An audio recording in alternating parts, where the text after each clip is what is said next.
দুয়ারে ভোটের বার্তা নিয়ে কোতুলপুর জুড়ে শুরু হয়েছে কেন্দ্রীয় বাহিনীর রুট মার্চ। শহরের বিভিন্ন প্রান্তে জওয়ানদের টহলে সরগরম হয়ে ওঠে এলাকা। রাজ্যের 2026 সালের বিধানসভা নির্বাচনের দিনক্ষণ এখনো ঘোষণা হয়নি, তার আগেই আইন শৃঙ্খলা বজায় রাখতে স্পর্শকাতর এলাকাগুলি চিহ্নিত করে কেন্দ্রীয় বাহিনীর জওয়ান মোতায়েনের প্রক্রিয়া শুরু হয়েছে। রাজ্যের বিভিন্ন জেলার পাশাপাশি এদিন বাঁকুড়া জেলার কোতুলপুর এলাকাতেও কেন্দ্রীয় বাহিনীর রুট মার্চ চোখে পড়ে।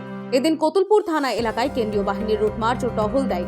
তাদের সঙ্গে উপস্থিত ছিলেন কোতুলপুর থানার ভারপ্রাপ্ত আধিকারিক বিন্দেশ্বর গড়াই এবং থানার অন্যান্য পুলিশ আধিকারিকরা। কোতুলপুরের একাধিক এলাকায় রুট মার্চ করে জওয়ানরা সাধারণ মানুষের সঙ্গে কথা বলেন।